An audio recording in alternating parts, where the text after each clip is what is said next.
What is going on, everybody, and welcome to another video. Today we are watching the American Revolution Oversimplified Part 1. So you know the drill on Oversimplified videos by this point. Be sure to leave a like, subscribe and all of that, and let's get into this video. Holy smokes! Christopher Columbus, that is no way to address the King and Queen of Spain. What is wrong with you? Okay, so you know how we're looking for a new trade route to India, right? Right. And the Earth is round, right? Right. So I'm thinking we can just sail the other way around the planet, right? Yeah. So I set sail, right? And I reach India, right? Right. Wrong. I did not reach India. I did not. Alright, get to the point. Did you know there's a whole nother freaking continent out there? Okay, and do you think I should care about this? Why? Oh, I'm sorry, did I forget to mention there's gold everywhere? Gold?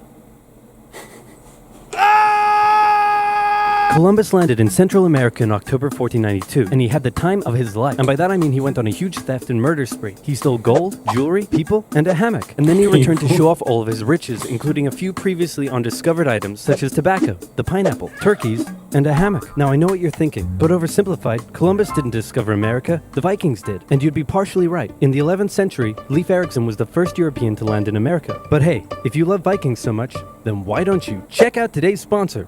Vikings War of Clans is a mobile game that was inspired by the famous strategy and RPG games of the 90s like Age of Empires and Civilization. Do you like building cities, collecting resources, training armies, joining a clan and going to war? Then my friends, Vikings War of Clans is for you. And what makes its world so addictive is that more than 20 million online players are constantly changing the way the game evolves by never-ending fighting over resources, forging new alliances, and competing in live events. Support my channel by downloading Vikings for free, only from my links in the description box below, and get the special bonus of 200 gold coins and a protective shield. Don't forget to look me up and join my Vikings clan under my nickname, Oversimplified. Now where was I? Boom. Oh yeah, Columbus, time of his life, hammock. And suddenly the race was on to explore and conquer the New World. After a couple centuries of warring with the natives and each other, the European powers had claimed quite a lot of land, including this area, which both the English and the French claimed as theirs. One day the French said, "I'm gonna build some forts along here." And the English were like, "Could you not?" And the French said, "Sorry, but no, I could not." And they went ahead and built their forts, which pissed off the English, so they sent an up-and-coming British lieutenant colonel by the name of George Washington with a combined force of British troops and Native Americans. After a short battle, the French commander said, all right, we surrender." "Okay, boys, pack it up. They're surrendering." Oh, sorry, was I not meant to split his head open with a tomahawk? Don't worry. It's not like this will start a 7-year-long major global conflict. And what happened next was a 7-year-long major global conflict, which Great Britain won. At the peace negotiations, Spain gave up Florida, while France gave up all of its territories in North America. But Britain's victory came at a cost, a £60 million cost. They were now broke, in a lot of debt, and had to come up with some way to repay it. So they went to the colonies and said, okay, listen up. So a huge part of the war was spent protecting you from the French, and now we have no money because of it. So I'm not sure what you're saying here. Okay, so we spent a lot of money protecting you from the French, right? Right. And now we're broke. That certainly is a pickle. Listen to me. We spent all of our money protecting you, and now we need money. Can you please pay us back some money? No. Okay, we're just gonna go ahead and tax you. In 1764, Britain introduced the Sugar Act, forcing the colonists to import sugar and molasses exclusively from the British and to pay duties on them. Then a year later, they introduced the extremely controversial Stamp Act, and it worked a little something like this. Hello, shopkeep. Hello, Mr. Bungleberry. Here's the deed for your new shack. Stamp. That'll be 3 pence, please. Wait, what was that? It's the new tax. I get a stamp on any paper or documentation I make, and you have to pay for it. Would you like to see this pamphlet that explains everything? Yes, please. Okay. Stamp. 2 pence, please. This is awful. You know what? Just give me a deck of cards so I can go gamble my pain away. Okay. Stamp. No. Don't do it. Stamp. Obviously, the colonists were like, hey my dudes, this new tax legislation right here, this is BS. Until now they had enjoyed relative freedom to rule themselves, and now suddenly Britain was asserting its control. They were especially unhappy because they didn't have any representatives in the parliament that was levying taxes on them. So they protested, orators gave fiery speeches, British goods were boycotted, and anyone loyal to the British found themselves increasingly harassed. The whole thing actually began to take quite a toll on British business, and after just a couple years, the British were forced to repeal the Stamp Act. But we still desperately need money. What should we do? We could try taxing the colonies. Great idea. Wait, didn't we literally just try that and it failed miserably? Man, look at me. I look fabulous. Have you ever seen such a handsome boy? No siree, Georgie. No way. You're the handsomest, smartest, most popular king that ever lived, and everybody likes you. You're doing such a good job. Your Majesty? Oh, you're still here. Get the hell out. So in 1766, the British made a declaration saying, we can do what we want because we're in charge and you can all go suck it. Then they levied a whole bunch of new taxes on the Americans via import duties. Glass? There's a tax for that. Lead? There's a tax for that. Paper? Tea? Oil? There's a tax for that. And once again, the Americans boycotted British goods, British business felt the pinch, and the British had to back down. Alright, this is ridiculous. They're my colonies and I have to be able to assert my control. Repeal all the new taxes except for the one on tea. Also send 1,000 troops to Boston to take control. Oh, and make the colonists pay for them. And as British troops arrived, the tension in Boston was palpable. You could cut it with a knife, and it was all about to come to a head. On March 5th, a band of local patriots began heckling a British guard at the customs house. More and more Americans joined in the heckling, while more British troops turned up in support of their comrade. Snowballs were thrown at the British. The snowballs turned to rocks, the rocks to oyster shells. The soldiers, outnumbered, panicked. One thing leads to another, and you can see where this is going. 5 civilians were killed. The Patriot press throughout the colonies declared the Boston Massacre an unwarranted crime committed against the people of Boston by the cruel British, and the anger continued to grow. A British revenue schooner that ran aground in Rhode Island was burned by the locals. When it came to light that the governor of Massachusetts supported the suppression of the colonists, his house was burned by the locals. And next, the colonists would set their sights on the remaining tax on tea. On December 16, 1773, a band of patriots known as the Sons of Liberty disguised themselves as Native Americans, marched down to Boston Harbor, boarded a British merchant ship loaded with tea, and in front of thousands of spectators, threw nearly 10,000 pounds worth of tea overboard. The British were disgusted, and they punished Massachusetts with a vengeance. They dissolved its General Assembly, revoked their charter, and sent 3,000 more troops to occupy the city, meaning Boston and Massachusetts were now essentially under the direct rule of Great Britain. And oh boy, were the people pissed. The other colonies saw what was happening and worried they might be next. So they called a brain trust to decide what to do. 56 delegates from 12 colonies gathered and met in Philadelphia at the First Continental Congress, and the roll call read like a who's who of America's finest thinkers. I'm talking lawyers extraordinaire Johnny A. and Johnny J, experienced military commander George Washington, businessman and future alcoholic beverage Samuel Adams, fiery orator Patty H., guy who married a rich lady, Big J. Dickinson. And while they weren't present at the first Congress, soon names like James Madison, Benjamin Franklin, Thomas Jefferson, and much later Alexander Hamilton would all serve time in the Continental Congress. The question now, though, was what to do about the British. After much bitter debate and disagreement, they eventually agreed on an amazing solution. They would simply ask the British to stop. Can you stop? No, it didn't work. Okay, then tell the local militias to start arming and be ready at a minute's notice.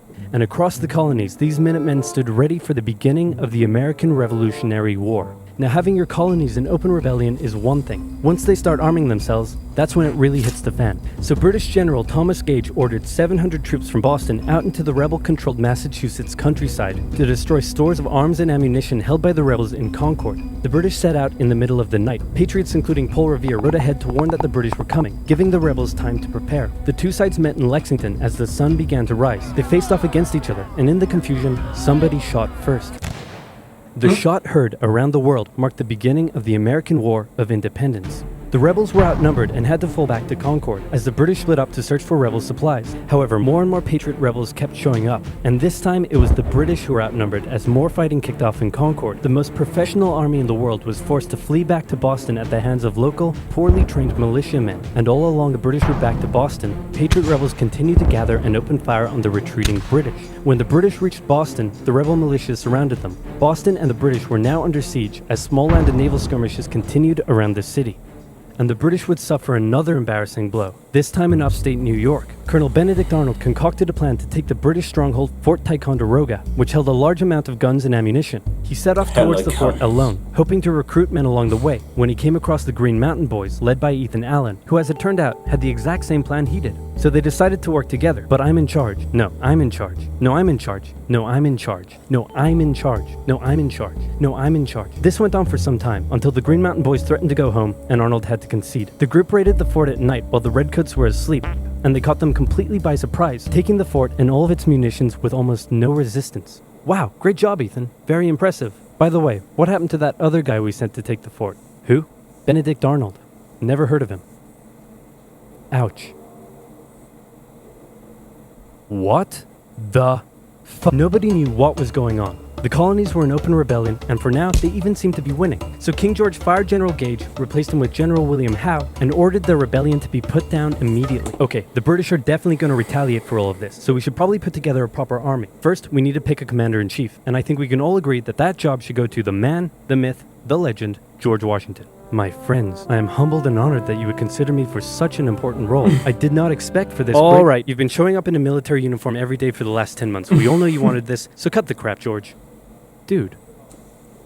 Uncool. So Washington began his journey up to Boston to take command of the newly established Continental Army, just as the British made their first major attempt to break the siege. They made plans to take the high ground on Bunker Hill, but spies warned the Continentals of the British plans, so they fortified Bunker Hill and set up defensive positions on nearby Breed's Hill. The day of the battle came, and as the British advanced, a barrage of Continental gunfire was opened up on them. Twice they tried to climb the hill, twice they were pushed back. The battle lasted 3 hours until the Continentals finally ran out of ammunition and had to retreat, allowing the British to take the hill. While technically a British victory, they suffered nearly 1,000 casualties to the Continentals' 400. The colonists showed the British that this wasn't just a rebellion, it was war, and they were ready for it.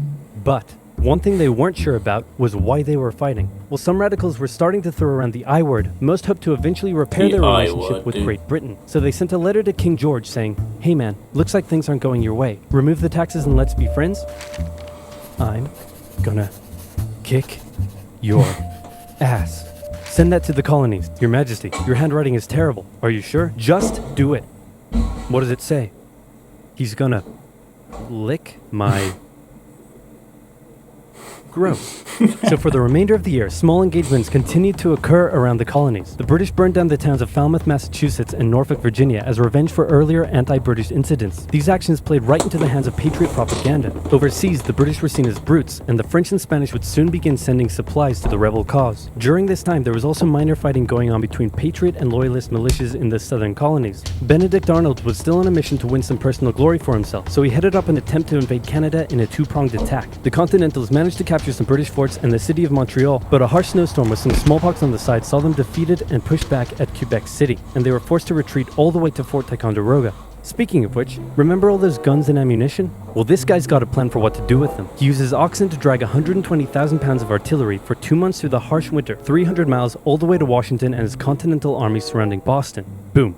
Washington's got himself some big guns, which is fortunate because up until now his army had been suffering through the cold winter, not knowing when the siege would end. Now, they could make a move. Washington wanted to launch a full assault on the city, but his junior officers felt the British were too fortified, and to his credit, Washington was great at hearing and taking on board the ideas of others. Instead, the Continentals worked through the night setting the guns up on Dorchester Heights, overlooking the city, and when dawn broke and the British saw the guns, they knew they were toast. Their positions were completely exposed. It was checkmate. They had no choice but to abandon the city. 120 ships carried 9,000 redcoats and 2,000 loyalists away to an unknown fate, and Washington had his first victory of the war. Washington then moved his army to New York, knowing that when the British returned, they would probably land there. In the meantime, a friendly-looking old man by the name of Thomas Paine had written and published a pamphlet called Common Sense, in which he advocated for total independence from Great Britain. It spread across the colonies like wildfire, and to this day remains the best-selling title in America. It was read aloud in taverns and meeting halls, and brought the idea of independence into the mainstream. Congress began to seriously consider the idea. Thomas Jefferson was selected to write up an official Declaration of Independence, and he went hard, writing that all men are created equal, with certain inalienable rights, including life, liberty, and the pursuit of happiness. Of course, Jefferson had over 100 slaves, but we don't have to talk about that. On the 2nd of July, Congress voted unanimously in favor of independence, and John Adams declared that the 2nd of July would go down as the most remembered day in American history. Then a couple days later, independence actually came into effect. The United States of America was born. There was no turning back now. The Americans tore down a statue of King George in New York and melted him down into 42,000 musket balls. To the British, it was treason, and if the king had his way, Washington and all of Congress would be hung. Speaking of the British, guess who's back?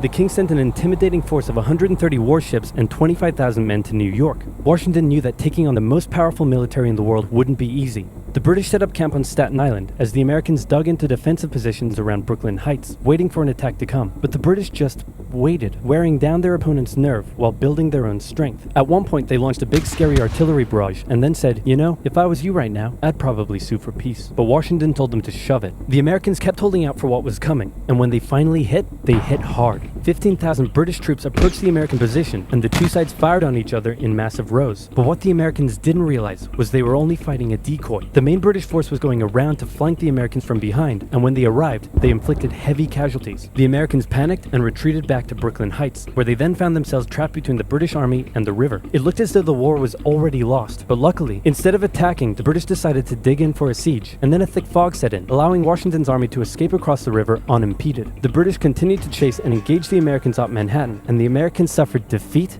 after defeat after defeat.